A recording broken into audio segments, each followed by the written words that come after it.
Hello, നമസ്കാരം. പൊതുജനം കഴുതയല്ല എന്ന അധികാരികളെ ഓർമ്മിപ്പിക്കാനും ജനങ്ങൾ കോർക്കാനുമുള്ള ജനകീയ വാർത്താ നേരത്തിലേക്ക് പ്രേക്ഷകർക്ക് സ്വാഗതം. ജനകീയ വിഷയങ്ങൾ എന്നത്തെയും പോലെ ഇന്നുമുണ്ട് നിരവധി. എല്ലാ പ്രേക്ഷകർക്കും ഒരിക്കൽ കൂടി സ്വാഗതം. ഞാൻ ബി ദിലീപ് കുമാർ. ആരംഭിക്കുന്നു പൊതുജനം കഴുതയല്ല സാർ.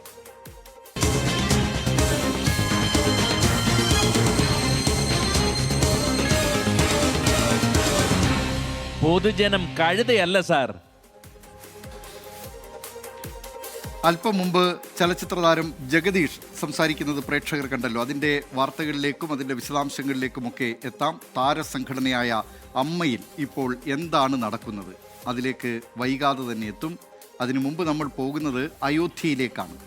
അയോധ്യയിലെ ശ്രീരാമക്ഷേത്രത്തിലേക്ക് ഭക്തർ സമർപ്പിച്ച കോടിക്കണക്കിന് രൂപയുടെ കാണിക്കപ്പണം, സ്വർണം, വെള്ളി, വജ്രം എന്നിവയടങ്ങുന്ന അമൂല്യ വസ്തുക്കൾ നഷ്ടപ്പെട്ടതായി ഗുരുതരമായ ആരോപണങ്ങളാണ് ഉയർന്നിരിക്കുന്നത്.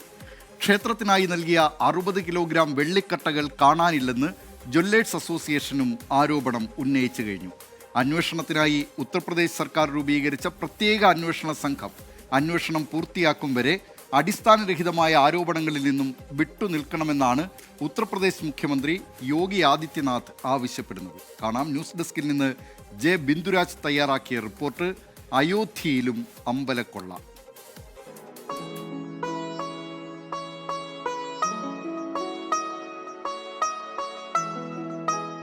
വർഷങ്ങൾ നീണ്ട നിയമ പോരാട്ടത്തിനും കാത്തിരിപ്പിനും ശേഷമാണ് അയോധ്യയിലെ രാമക്ഷേത്രം യാഥാർത്ഥ്യമായത്. 2019 നവംബറിലെ സുപ്രീം കോടതിയുടെ ചരിത്രപരമായ വിധിയിലൂടെയാണ് തർക്കത്തിന് പരിഹാരം കണ്ടത്. തുടർന്ന് രാമക്ഷേത്രം നിർമ്മിക്കുന്നതിനായി പ്രത്യേക ട്രസ്റ്റ് രൂപീകരിക്കാൻ കേന്ദ്ര സർക്കാരിനോട് കോടതി നിർദ്ദേശിക്കുകയായിരുന്നു. ഇതേ തുടർന്നാണ് ശ്രീരാമ ജന്മഭൂമി തീർത്ഥക്ഷേത്ര ട്രസ്റ്റ് രൂപീകരിച്ചതും നിർമ്മാണ പ്രവർത്തനങ്ങൾക്ക് തുടക്കം കുറിക്കുകയും ചെയ്തത്. 2024 ജനുവരി 22-നായിരുന്നു ക്ഷേത്രത്തിലെ പ്രധാന വിഗ്രഹമായ രാംലല്ലയുടെ പ്രാണപ്രതിഷ്ഠാ ചടങ്ങ്. പ്രധാനമന്ത്രി നരേന്ദ്രമോദിയുടെ നേതൃത്വത്തിലായിരുന്നു ചടങ്ങു നടന്നത്. എന്നാൽ ക്ഷേത്രത്തിന്റെ ഭരണവും ഭക്തർ നൽകുന്ന സംഭാവനകളുടെ സുതാര്യതയും ഉറപ്പാക്കാൻ ശക്തമായ സംവിധാനങ്ങൾ വേണമെന്ന ആവശ്യം ഇപ്പോൾ ഉയർന്നിരിക്കുകയാണ്. രാമക്ഷേത്രത്തെ ചുറ്റിപ്പറ്റി വൻ അഴിമതിയും കവർച്ചയും നടക്കുന്നുണ്ടെന്ന് ആരോപണം ഉയർന്നതോടെ വിഷയത്തിൽ അന്വേഷണത്തിനായി പ്രത്യേക അന്വേഷണ സംഘത്തിന് ഉത്തർപ്രദേശ് സർക്കാർ രൂപം നൽകിയിരിക്കുകയാണിപ്പോൾ. സംഘത്തിന്റെ നേതൃത്വത്തിലുള്ള അന്വേഷണം ആരംഭിച്ചതോടെ ഗുരുതരമായ ആരോപണങ്ങളാണ് പല കോണുകളിൽ ക്ഷേത്ര ഭരണക്കാർക്കെതിരെ ഉയർന്നിരിക്കുന്നത്. 7 ദിവസമായി അന്വേഷണം നടത്തിവരുന്ന SIT നാളെ പ്രാഥമിക അന്വേഷണ റിപ്പോർട്ട് സമർപ്പിക്കുമെന്നാണ് റിപ്പോർട്ടുകൾ. ജൂൺ 7-ന് അയോധ്യയിൽ നിന്നുള്ള മുൻ ഉത്തർപ്രദേശ് മന്ത്രിയും സമാജ്വാദി പാർട്ടി നേതാവുമായ പവൻ പാണ്ഡെയാണ് ക്ഷേത്രത്തിൽ 5 കോടി മുതൽ 7.5 കോടി വരെ സംഭാവന തട്ടിപ്പ് നടത്തിയതായി ആദ്യം ആരോപിച്ചത്. വിഷയത്തിൽ നിഷ്പക്ഷമായ അന്വേഷണം വേണമെന്ന് തുടർന്ന് സമാജ്വാദി പാർട്ടി അധ്യക്ഷൻ അഖിലേഷ് യാദവ് ആവശ്യപ്പെടുകയായിരുന്നു. അഖിലേഷ് യാദവിന് പിന്നാലെ ആം ആദ്മി പാർട്ടിയും ക്ഷേത്രത്തിലെ തട്ടിപ്പുകൾക്കെതിരെ ആരോപണം ഉന്നയിച്ച് രംഗത്തെത്തി. ക്ഷേത്രത്തിൽ ഏകദേശം 200 കോടി രൂപയുടെ തട്ടിപ്പ് നടന്നിട്ടുണ്ട് എന്നാണ് AAPയുടെ ആരോപണം.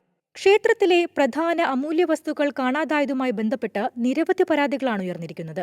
പ്രാണപ്രതിഷ്ഠാ ചടങ്ങിനിടെ ഭക്തരും ജ്വല്ലേഴ്സ് അസോസിയേഷനും ചേർന്ന് സമർപ്പിച്ച 60 കിലോഗ്രാം വെള്ളിക്കട്ടകൾ ക്ഷേത്രത്തിന്റെ രേഖകളിൽ നിന്നും ശേഖരത്തിൽ നിന്നും അപ്രത്യക്ഷമായതായി റിപ്പോർട്ടുകളുണ്ട്.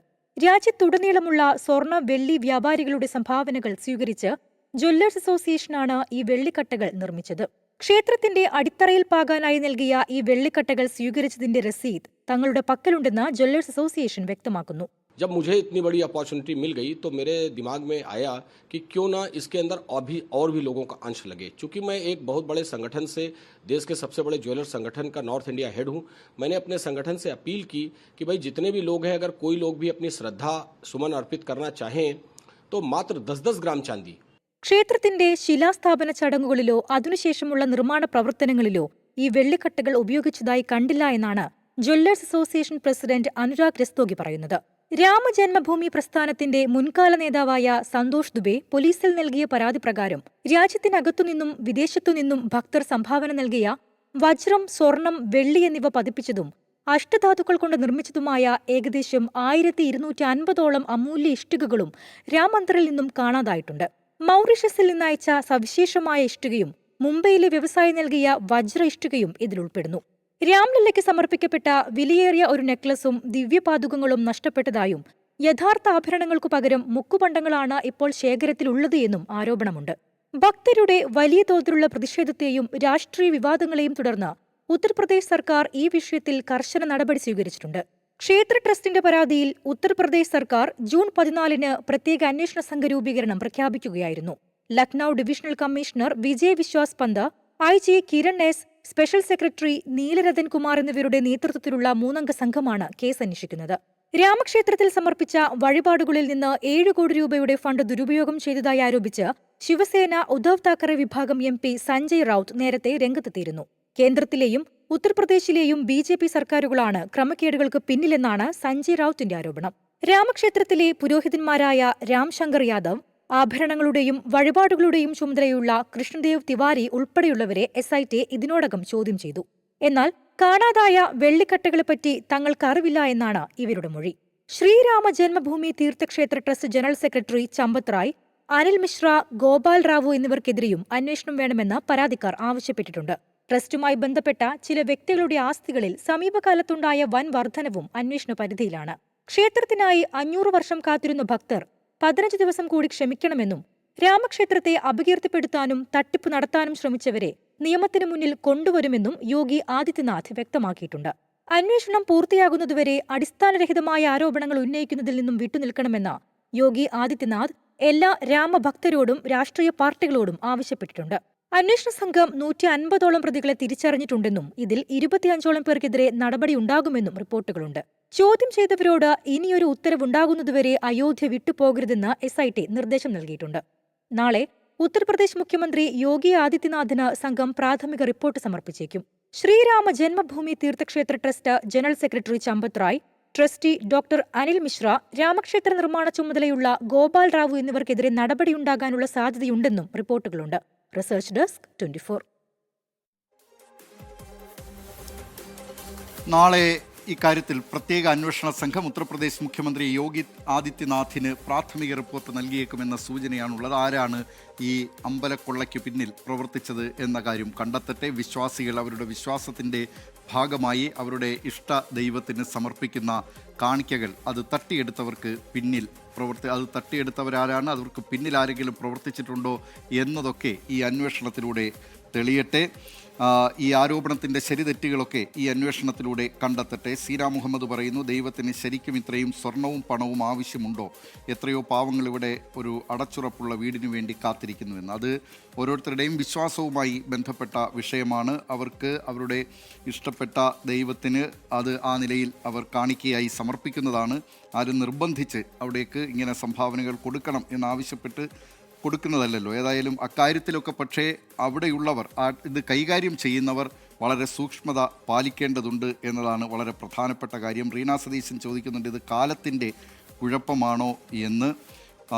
ഓമനകൃഷ്ണൻ പറയുന്നു, അമ്പലക്കള്ളന്മാർ മുഖാന്തരം ദൈവത്തിന് പോലും രക്ഷയില്ലാതായിരിക്കുന്നു കലികാലം. അമ്പലം വിഴുങ്ങികൾ എല്ലായിടത്തും ഉണ്ട് എന്ന കാര്യം പറയുകയാണ്. അങ്ങനെ നിരവധി പ്രതികരണങ്ങൾ ഇതുമായി ബന്ധപ്പെട്ടൊക്കെ വരുന്നുണ്ട്. നാളെ ഏതായാലും ഈ പ്രത്യേക അന്വേഷണ സംഘത്തിൻ്റെ പ്രാഥമിക റിപ്പോർട്ട് എന്തായിരിക്കും എന്നത് നമുക്ക് കാത്തിരുന്ന് കാണാം. നേരത്തെ പറഞ്ഞ ആ വാർത്തയിലേക്കാണ്. ചലച്ചിത്ര താരങ്ങളുടെ സംഘടനയായ അമ്മയിൽ എന്തൊക്കെയോ സംഭവിക്കുന്നുണ്ട്. വൻ പൊട്ടിത്തെറി എന്നാണ് ഞങ്ങളുടെ പ്രതിനിധി റിപ്പോർട്ട് ചെയ്യുന്നത്. ശ്വേതാ മേനോൻ അധ്യക്ഷയായ 17-അംഗ ഭരണസമിതി രാജിവെച്ചിരിക്കുന്നു. ജനറൽ ബോഡി യോഗത്തിന് ശേഷമാണ് ഈ നാടകീയമായ രാജിപ്രഖ്യാപനം. അമ്മ സംഘടനയിൽ നിന്ന് തന്നെ രാജിവെക്കുന്നുവെന്നും അജണ്ട വെച്ച് തങ്ങളെ പുറത്താക്കാൻ ശ്രമം നടത്തിയെന്നും ശ്വേതാ മേനോൻ പറഞ്ഞു. പ്രാഥമിക അംഗത്വത്തിൽ നിന്ന് രാജിവെച്ചതായി നടി ലക്ഷ്മിപ്രിയയും പ്രതികരിച്ചു. ആ പ്രതികരണങ്ങളിലേക്ക്. ഞാൻ പേഴ്സണലി ശ്വേതാ മേനോൻ എന്ന അമ്മ എന്ന മെമ്പർഷിപ്പ് ഞാൻ ഇവിടെ റിസൈൻ ചെയ്യാണ്. I have come out of Amma organization. Amma organization പണ്ട് കുറച്ച് സ്ത്രീകൾ പറഞ്ഞ പോലെ ഇന്ന് എനിക്കും തോന്നി കുറ്റാരോപിതരായ ആൾക്കാരുടെ കയ്യിൽ വീണ്ടും പോകാൻ വേണ്ടിയുള്ള ഒരു ശ്രമമാണ്. അതൊരു എജൻഡയായിരുന്നു. നമ്മളുടെ രജിസ്ട്രേഷൻ ഈ ഭാഗത്തായിരുന്നു. പക്ഷെ മിക്ക ആൾക്കാരും വലിച്ചിട്ട് അങ്ങോട്ട് കൊണ്ടുപോയിട്ട് അവിശ്വാസം പ്രമേയം സൈൻ ചെയ്യിപ്പിച്ചു. നമ്മൾക്ക് ഒന്നും പറയാതെ നമ്മളോട് ഒരു ആദ്യമേ ഒരു എന്താ പറയുക എജൻഡ വെച്ചിട്ട് നമ്മളെ പുറത്താക്കാൻ നോക്കി. കുറ്റാരോപിതരായ എല്ലാ ആൾക്കാരും ബാക്കി പേരുകൾ അത് അടുത്ത പ്രാവശ്യം ഞാനിത് ഗൂഢാലോചന അതിൻ്റെ ഒരു കെണിയായിട്ട് തന്നെയാണ്. ഇതിൽ വനിതയല്ല, ഇതിൽ പാവകളായില്ലെങ്കിൽ ആ സ്ഥാപന ഓടിക്കാൻ പറ്റില്ല. പാവ ആവാൻ ഞാൻ റെഡിയല്ല. ഞാൻ പ്രാഥമിക അംഗത്തെ രാജിവെച്ചു. ഒരു സൈഡ് പറയുന്ന നറേഷൻ മാത്രം വിശ്വസിക്കുന്നു. ഓഗസ്റ്റ് 15 അധികാരത്തിലേറിയ കമ്മിറ്റിയുടെ ഇന്നലെ മുതലുള്ള ബില്ലുകൾ ഉണ്ട് എന്ന് ഞങ്ങൾക്ക് നെഞ്ച് കൈവച്ച് പറയാൻ പറ്റും. ഞങ്ങൾ ഇപ്പോഴും പറഞ്ഞുകൊണ്ടിരിക്കുന്നത് ഞങ്ങൾക്ക് നടി അൻസിബ ഹസൻ മാധ്യമങ്ങളെ കാണുന്നു തത്സമയം. എനിക്ക് തോന്നുന്നു 32 വർഷത്തെ ചരിത്രത്തിൽ ആദ്യമായിട്ടായിരിക്കും അമ്മയിൽ ഇങ്ങനെ ഒരു സംഭവങ്ങൾ നടന്ന് കണ്ടതും ഇത്തരത്തിൽ എല്ലാ കാര്യങ്ങളും വിശദമായി മെമ്പേഴ്സിനെ അറിയിക്കുകയും ചെയ്തിട്ടുണ്ടാവുക. ഇതിൽ ഒരുപാട് സന്തോഷമുണ്ട്. ഇത്രയും മെമ്പേഴ്സ് പാർട്ടിസിപ്പേറ്റ് ചെയ്തിട്ടുള്ളതും ആദ്യമായിട്ടായിരിക്കും എന്നാണ് എനിക്ക് തോന്നുന്നത്. എല്ലാവരുടെയും അവരവരുടെ അഭിപ്രായങ്ങൾ കൃത്യമായിട്ട് രേഖപ്പെടുത്തിയ ഒരു കൃത്യതയുള്ള ജനറൽ ബോഡിയായിരുന്നു ഇന്ന് നടന്നത്.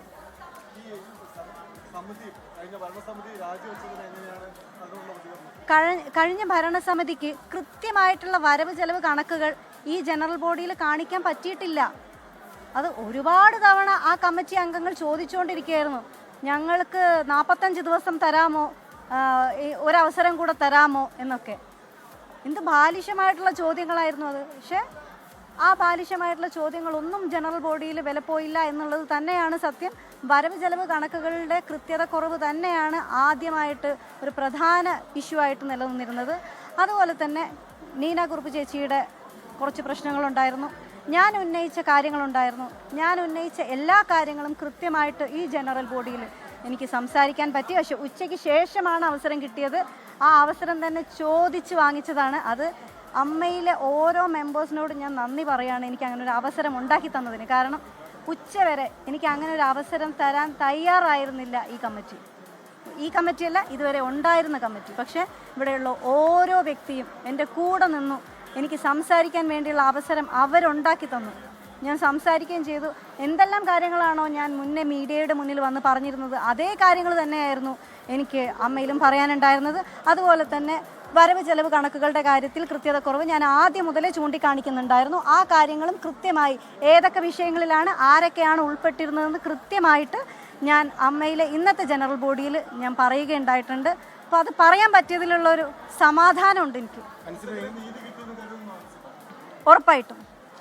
കാരണം നമുക്കറിയാം, ഒരു നീതിന്യായ വ്യവസ്ഥയിൽ നമ്മൾ മുന്നോട്ട് പോകുമ്പോൾ ഒരുപാട് പ്രൊസീജിയേഴ്സ് ഉണ്ടല്ലേ. ആ ഒരുപാട് പ്രൊസീജിയേഴ്സ് തരണം ചെയ്ത് വേണം ആ നീതി എനിക്ക് ലഭിക്കാൻ. ആ നീതിക്കായി ഇനിയും ഞാൻ മുന്നോട്ട് പോകും എന്നുള്ളത് സത്യം തന്നെയാണ്. ഞാൻ അതിൽ നിന്ന് ഒരു തരി പോലും പിന്നോട്ട് ചലിക്കില്ല. പക്ഷേ ഇന്നിവിടെ നടന്നത് ചരിത്രപരമായിട്ടുള്ള തീരുമാനങ്ങളായിരുന്നു. ഒരുപാട് സന്തോഷമുണ്ട്. ഇനി എനിക്ക് ഈ സംഘടനയിൽ പറയാനുള്ളത്, ഈ അതായത് ഇപ്പോൾ ഇവിടുന്ന് രാജിവെച്ച് ഇറങ്ങി പോവേണ്ടി വന്ന ഈ കമ്മിറ്റി വന്ന കഴിഞ്ഞ ഓഗസ്റ്റിൽ വന്ന സമയത്ത് പ്രസിഡന്റ് എല്ലാവരോടും പറഞ്ഞിട്ടുണ്ടായിരുന്നു, ഇവിടുന്ന് പോയ അതിജീവിത ഉൾപ്പെടെ പോയ എല്ലാവരെയും തിരിച്ചു കൊണ്ടുവരുമെന്ന്. ഞാൻ ഇനി വരാൻ പോകുന്ന കമ്മിറ്റിയോട് ആദ്യമേ തന്നെ എൻ്റെ റിക്വസ്റ്റാണ്, ഇവിടുന്ന് പോയവരെ തിരിച്ച് വിളിക്കണം, ഒഫീഷ്യലി വിളിക്കണം. വരുന്നതും വരാതിരിക്കുന്നതും അവരുടെ ഇഷ്ടമാണ്. പക്ഷേ ഒഫീഷ്യലി വിളിക്കുക എന്നുള്ളത് അമ്മ എന്ന് പറയുന്ന സംഘടന ചെയ്യുന്ന നീതിപരമായിട്ടുള്ള ന്യായമായിട്ടുള്ള കാര്യമാണ്. ആ ന്യായപരമായിട്ടുള്ള ആ ഒരു കാര്യം തീർച്ചയായിട്ടും ഇനി വരുന്ന ഭരണസമിതി ചെയ്യണം എന്നാണ് എൻ്റെ അഭ്യർത്ഥന. നടി അൻസിബ ഹസൻ മാധ്യമപ്രവർത്തകരോട് പ്രതികരിക്കുകയായിരുന്നു. ഇന്ന് നടന്ന അമ്മ ജനറൽ ബോഡി യോഗം സംഭവബഹുലമായിരുന്നു എന്ന കാര്യത്തിൽ യാതൊരു തർക്കവുമില്ല. ട്രഷറർ ഉണ്ണി ശിവപാലിനെതിരെയും മുൻ ഭരണസമിതിക്കെതിരെയും ആരോപണം ഉന്നയിച്ച ശേഷമായിരുന്നു ഇന്ന് ശ്വേതാ മേനോന്റെ രാജിപ്രഖ്യാപനം. എന്നാൽ ശ്വേതാ മേനോനെതിരെ മുൻ ജനറൽ സെക്രട്ടറി ബാബുരാജും രംഗത്തെത്തിയിരുന്നു.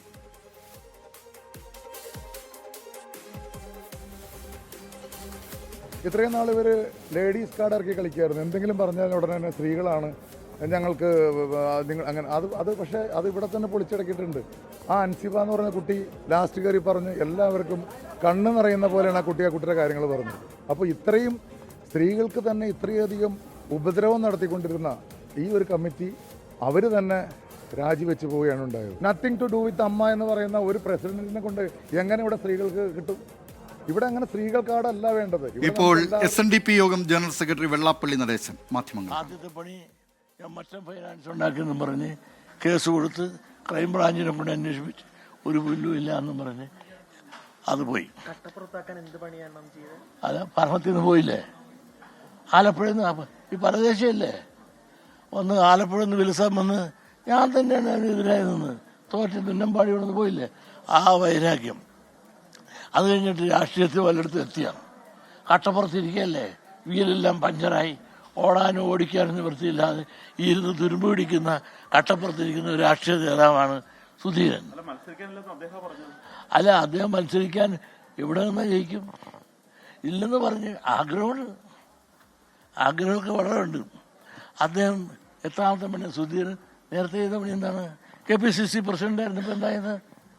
ഞാൻ വർഗീയ പ്രസംഗം നടത്തിയെന്ന് പറഞ്ഞുകൊണ്ട് എഴുതി കൊടുത്ത് തന്നെ പോലീസ് പ്രതിയാക്കില്ലേ.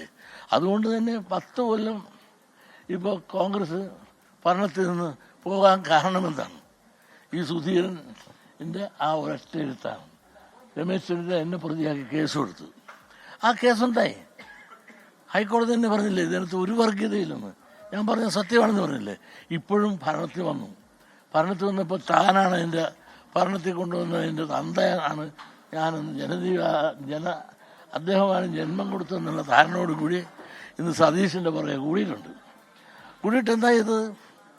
ഒരു കമ്മ്യൂണിസ്റ്റ് പാർട്ടി മെമ്പറായിട്ട് നിൽക്കുന്ന മഹേശൻ്റെ അനന്തരനെ വിളിച്ചു വരുത്തി പരാതി എഴുതി മേടിച്ചിട്ട് ആ പരാതി ഇന്ന് മുഖ്യമന്ത്രിക്കും അവർ ആഭ്യന്തരമന്ത്രിക്കും കൊടുക്കട്ടെ, തെളിയിക്കട്ടെ ചുണയുണ്ടെങ്കിൽ. അപ്പോൾ അറിയാൻ ഞാൻ ആരാണ്, സത്യമെന്താണ്. നിങ്ങൾ വിചാരിക്കുന്ന പോലെയല്ല.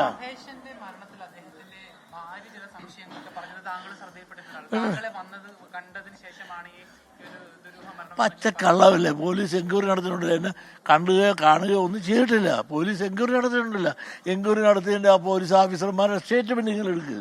താങ്കൾ ഇവിടെ പ്രസംഗിച്ചപ്പോൾ പറഞ്ഞൊരു കാര്യം, ഒരു ഗതിയും പരഗതിയും ഇല്ലാത്ത ആളായിരുന്നു. അങ്ങനെയൊക്കെ ഒരു നമ്മുടെ കൂടെ നിലവിലില്ലാത്ത ഒരാളെ ആക്ഷേപിക്കുക സത്യം പറയാൻ പറ്റേ. അയാൾ അങ്ങനെ തന്നെ പറയാം. അയാൾ ആരായിരുന്നു?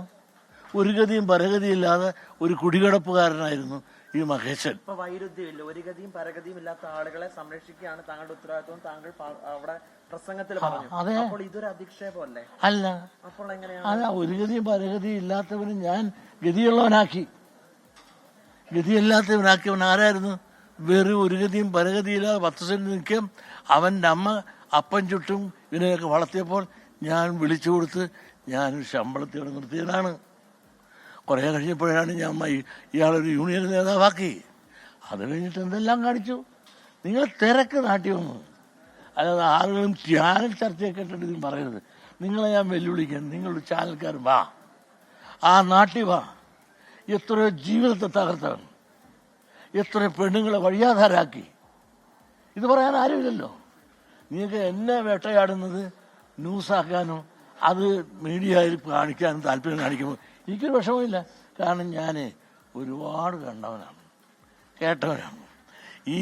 ഞാൻ വെയിലത്ത് വാടത്തില്ല, തീ കുരുത്തവനാണ്. വിമർശനങ്ങളെ ഞാൻ ഭയപ്പെടുന്നില്ല. ഞാനാണ് മോട്ടിച്ചത്, അവനെ മോട്ടിച്ചത് ഞാൻ തെളിയിക്കുക.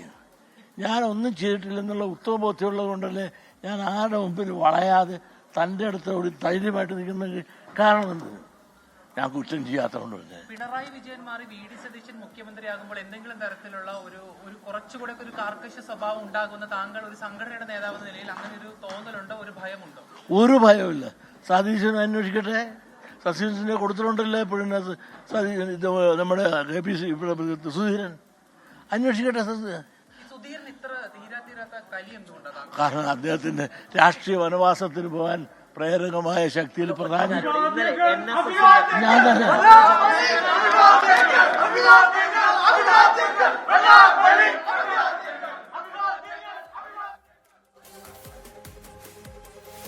വെള്ളാപ്പള്ളി നടേശൻ മാധ്യമപ്രവർത്തകരെ കാണുകയായിരുന്നു. അദ്ദേഹം ചില വ്യക്തിപരമായ ആരോപണങ്ങളൊക്കെ ഉന്നയിച്ചിട്ടുണ്ട്. VM സുധീരൻ കട്ടപ്പുറത്തെ വണ്ടിയാക്കി മാറ്റിയത് താനാണ് എന്നൊക്കെയാണ് വെള്ളാപ്പള്ളി നടേശൻ അവകാശപ്പെടുന്നത്. 2004 ലോക്സഭാ തെരഞ്ഞെടുപ്പിലാണ് ആലപ്പുഴയിൽ VM സുധീരൻ പരാജയപ്പെടുന്നത്. അതിനു മുമ്പുള്ള തെരഞ്ഞെടുപ്പുകളിലും പ്രത്യക്ഷമായി VM സുധീരനെതിരായ നിലപാടായിരുന്നു വെള്ളാപ്പള്ളി നടേശൻ സ്വീകരിച്ചിരുന്നത്. പക്ഷേ വെള്ളാപ്പള്ളിയുടെ എതിർപ്പ് മറികടന്നുകൊണ്ട് VM സുധീരൻ ആലപ്പുഴയിൽ വിജയിക്കുന്നതായിരുന്നു അന്നൊക്കെ കണ്ടത്. 2004 സംസ്ഥാനത്ത് ഇടതു തരംഗം ആഞ്ഞടിച്ച ആ തെരഞ്ഞെടുപ്പിൽ 1009 വോട്ടിനാണ് VM സുധീരൻ പരാജയപ്പെടുന്നത്. അന്ന് അവിടെ ഇതേ പേരിൽ തന്നെ ഒരു അപരനെ VS സുധീരനെ VM സുധീരൻ്റെ ചിഹ്നം കൈപ്പത്തിയെങ്കിൽ VS സുധീരൻ്റെ ചിഹ്നം അന്ന് ഷട്ടിൽ കോക്കായിരുന്നു. ഇങ്ങനെ ഒരു ചിഹ്നത്തിൽ കൈപ്പത്തിയോട് സാമ്യമുള്ള ഒരു ചിഹ്നത്തിൽ മത്സരിപ്പിക്കുകയും ആ VS സുധീരൻ എന്ന അപരൻ 8000-ൽ പരം വോട്ടുകൾ പിടിക്കുകയും ചെയ്തപ്പോൾ 1000-ൽ പരം വോട്ടുകൾക്ക് അന്ന് VM സുധീരൻ പരാജയപ്പെടുകയാണ് ഉണ്ടായത്. അത് വെള്ളാപ്പള്ളിയുടെ എതിർപ്പ് കൊണ്ടെന്നൊക്കെ ഇപ്പോൾ അദ്ദേഹം അവകാശപ്പെടുന്നതിന് ഒരു ന്യായീകരണവുമില്ല. മാത്രമല്ല മരണമടഞ്ഞ മഹേശനെ കുറിച്ചൊക്കെ വളരെ മോശം പ്രതികരണങ്ങൾ അദ്ദേഹത്തിൻ്റെ ഭാഗത്ത് നിന്നുണ്ടായിട്ടുണ്ട്. ഏതായാലും അദ്ദേഹം ആ കാര്യത്തിലൊക്കെ പിന്നീടൊരു വീണ്ടും വിചാരം നടത്തട്ടെ എന്ന് നമുക്ക് ആശിക്കാം. ഇപ്പോൾ ഇതാ VM സുധീരൻ്റെ ഒരു പ്രസ്താവന വന്നിരിക്കുകയാണ്. മദ്യവ്യാപനത്തിനും കരിമണൽ ഖനനത്തിനും വഴിയൊരുക്കുന്ന ബജറ്റ് നിർദ്ദേശം പിൻവലിക്കണം എന്നാവശ്യപ്പെട്ട് മുഖ്യമന്ത്രിക്ക് കത്തയച്ചിരിക്കുകയാണ് VM സുധീരൻ.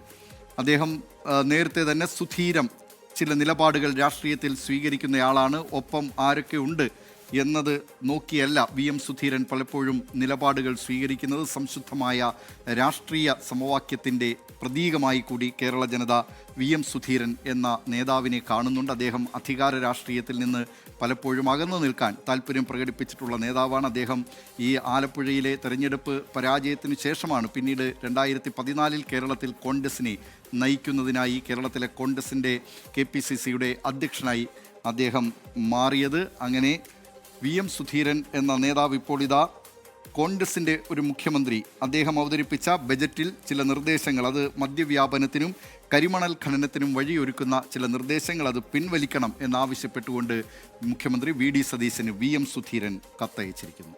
നമ്മൾ വീണ്ടും അമ്മ സംഘടനയുമായി ബന്ധപ്പെട്ട ആ വാർത്തകളിലേക്കാണ് പോകുന്നത്. അമ്മ സംഘടനയിലെ ആഭ്യന്തര പ്രശ്നങ്ങളിൽ ഇടപെടാനില്ലെന്നാണ് സാംസ്കാരിക മന്ത്രി PC വിഷ്ണുനാഥിൻ്റെ പ്രതികരണം.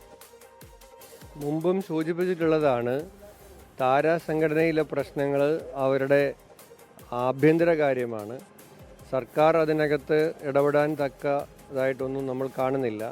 മലയാള സിനിമ യഥാർത്ഥത്തിൽ ഇത്തരം കാര്യങ്ങൾ മാറ്റി നിർത്തി നോക്കിയാൽ മലയാള സിനിമയുടെ ഒരു വീണ്ടും അങ്ങനെ ഞാൻ പറയാൻ ആഗ്രഹിക്കുന്നുള്ളൂ, വീണ്ടും ഒരു സുവർണ കാലഘട്ടത്തിലേക്ക് വന്നിരിക്കുകയാണ്. അപ്പം മലയാള സിനിമ ഏറ്റവും നന്നായി ശ്രദ്ധിക്കപ്പെട്ടിരിക്കുന്ന സമയത്ത് സംഘടനയുമായി ബന്ധപ്പെട്ട ഇത്തരം ചർച്ചകൾ നിരന്തരമായി ഉണ്ടാകുന്നത് നന്നായി നമ്മൾ കരുതുന്നില്ല. അമ്മയുടെ നിലവിലെ ഭരണസമിതി രാജിവെച്ചതോടുകൂടി ഇനി അഡ്ഹോക് കമ്മിറ്റിക്കായിരിക്കും ഈ ഭരണത്തിൻ്റെ ചുമതല. 9 അംഗ അഡ്ഹോക് കമ്മിറ്റി ആയിരിക്കും നിലവിൽ വരിക. കൊച്ചിയിൽ നിന്ന് വിപിൻ സി വിജയൻ ചേരുന്നു. വിപിൻ സി വിജയൻ, എന്തൊക്കെയാണ് ഇന്ന് അമ്മ ജനറൽ ബോഡിയിൽ നടന്നത്? ഇപ്പോൾ അഡ്ഹോക് സമിതി രൂപീകരിക്കുന്ന നിലയിലേക്ക് കാര്യങ്ങൾ എത്തിയിരിക്കുകയാണ്. വളരെ സംക്ഷിപ്തമായി ഇന്ന് നടന്നതിനെക്കുറിച്ച് പറയുക. ദിലീപ് കുമാർ, ഏറ്റവും അവസാനത്തെ അപ്ഡേഷൻ തന്നെ പറയാം. അഡ്ഹോക് കമ്മിറ്റി നിലവിൽ വന്നിരിക്കുന്നു. രമേശ് പിഷാരടി അതിന്റെ കൺവീനറാണ്. ഗണേഷ് കുമാർ, സുരേഷ് കൃഷ്ണ, സാദിഖ്, റോണി, കൃഷ്ണപ്രഭ, ആശ അരവിന്ദ്, ഷാജോൺ, ദേവി ചന്ദന എന്നിവരാണ് അഡ്ഹോക് കമ്മിറ്റി അംഗങ്ങൾ. 4 മാസമാണ് അഡ്ഹോക് കമ്മിറ്റിയുടെ ഇപ്പോഴത്തെ ഒരു കാലാവധി. അതിനുശേഷം അത് അടുത്ത തെരഞ്ഞെടുപ്പ് വരെ തുടരണോ എന്നുള്ളത് ഈ സമിതി തീരുമാനിക്കും എന്നുള്ളതാണ്. ഇന്ന് രാവിലെ മുതൽ തന്നെ കൃത്യമായിട്ടുള്ള ഒരു കലുഷിതമായിരിക്കും ഇന്നത്തെ അമ്മയുടെ ജനറൽ ബോഡി യോഗം എന്നുള്ളത് ഉറപ്പായിരുന്നു. കാരണം അവിശ്വാസ പ്രമേയം അവതരിപ്പിക്കാൻ ഒരു സംഘം ഒരുങ്ങുന്നു. അതിലേറ്റവും പ്രധാനപ്പെട്ട കാര്യം കണക്കുകളിൽ ഒരു കൃത്യത ഉണ്ടായിരുന്നില്ല എന്നുള്ളതാണ്. ഇപ്പോഴത്തെ ട്രഷററായിട്ടുള്ള ഉണ്ണി ശിവപാൽ ഏകദേശം 1.5 മാസത്തോളമായി ഒരു കുറ്റാരോപിതനായി അമ്മയിൽ നിന്ന് മാറി നിൽക്കുന്ന ഒരു സാഹചര്യത്തിൽ പുതിയ കണക്ക് ആരും തന്നെ അവതരിപ്പിക്കാനുണ്ടായിരുന്നില്ല. അംഗങ്ങൾക്ക് 21 ദിവസങ്ങൾക്ക് മുൻപ് കണക്ക് ലഭിക്കേണ്ടതായിരുന്നു. അത് ഇന്ന് മാത്രമാണ് ലഭിച്ചത്. അവിടെ നിന്ന് മുതലാണ് ഈ പ്രശ്നങ്ങളൊക്കെ തന്നെ തുടങ്ങുന്നത്. ഇന്ന് കണക്ക് കിട്ടിയതിൽ തന്നെ പൂർണ്ണമായിട്ടും അത് അവ്യക്തതയാണ്. ഏകദേശം 67 ലക്ഷത്തിന്റെ കണക്കിനെ സംബന്ധിച്ച് പോലും അവ്യക്തതയുണ്ട് എന്നുള്ളത് ബാബുരാജും സിദ്ദിഖും ഇടവേള ബാബുവും അടങ്ങുന്ന സംഘം അതിൽ അങ്ങനെ ഒരു തീരുമാനമെടുക്കുന്നു. ആ വിഭാഗം അവിശ്വാസ പ്രമേയം കൊണ്ടുവരുന്നു. ഈ ഒരു ഇപ്പോഴത്തെ അമ്മയുടെ കാര്യങ്ങൾ അല്ലെങ്കിൽ അമ്മയെടുത്ത പല തീരുമാനങ്ങളും അത് അംഗങ്ങൾക്ക് അപമാനമുണ്ടാക്കുന്നതായി അല്ലെങ്കിൽ മുന്നോട്ട് പോകാൻ കഴിയാത്ത രീതിയിലുള്ള അവഹേളനമാണ് പുറത്തു നിന്നുണ്ടായത്. പൊതുസമൂഹത്തിന് മുൻപിൽ അവമതിപ്പുണ്ടാക്കി പല തീരുമാനങ്ങളും എടുക്കാൻ കഴിഞ്ഞില്ല എന്നൊക്കെയുള്ള ആരോപണങ്ങൾ വരുന്നു. ഇതേ തുടർന്നായിരുന്നു ശ്വേതാ മേനോൻ രാജിവെച്ചത്. അവർ രാജിവെച്ചു എന്നുള്ളത് മാത്രമല്ല, അതിലൊരു അജണ്ടയുണ്ട് എന്നുള്ളത് കൃത്യമായി പറഞ്ഞുകൊണ്ട് പ്രാഥമിക അംഗത്വത്തിൽ നിന്നും കൂടി രാജിവെച്ചിരിക്കുകയാണ് ശ്വേതാ മേനോനും ഒപ്പം തന്നെ ലക്ഷ്മി പ്രിയയും. ഇതിൽ ഇപ്പോഴുള്ള അംഗങ്ങൾക്ക് തന്നെ പല അഭിപ്രായങ്ങളുണ്ട്. കാരണം വലിയ പരിചയമില്ലാത്ത ആളുകളായിരുന്നു ഉണ്ടായിരുന്നു. അതുകൊണ്ട് ഒരു അവസരം കൂടി കൊടുക്കാമെന്നുള്ളതുണ്ട്. പക്ഷേ അതിനുള്ള സാഹചര്യം ചലച്ചിത്ര താരങ്ങളുടെ സംഘടനയായ അമ്മയുടെ ഭരണസമിതി രാജിവെച്ചിരിക്കുന്നു. പുതുതായി 9 അംഗ അഡ്ഹോക് സമിതി നിലവിൽ വന്നിരിക്കുകയാണ്. രമേശ് പിഷാരടിയുടെ നേതൃത്വത്തിലുള്ള സമിതിയിൽ മുൻമന്ത്രി KB ഗണേഷ് കുമാർ ഉൾപ്പെടെയുള്ളവരുണ്ട്. 9 അംഗ ഈ താൽക്കാലിക സമിതിയായിരിക്കും ഇനി അമ്മയുടെ ഭരണസമിതിയായി മാറുക. വിവരങ്ങൾ നൽകിയത് കൊച്ചിയിൽ നിന്ന് വിപിൻ C വിജയൻ. അതേസമയം തന്നെ അമ്മ ജനറൽ ബോഡിയിൽ ഇന്ന് എന്താണ് സംഭവിച്ചത് എന്നുള്ളതിൻ്റെ വിശദാംശങ്ങൾ വരും ബുള്ളറ്റിനുകൾ അതിൻ്റെ പൂർണ്ണ രൂപത്തിൽ തന്നെ നിങ്ങൾക്ക് കാണാൻ കഴിയും. 24-ൽ തുടരുക. ഇനി 24-ൻ്റെ സജീവ സംവാദ പരിപാടിയായ എൻകൗണ്ടറുമായി ചേരുന്നു അസിത സഹീർ.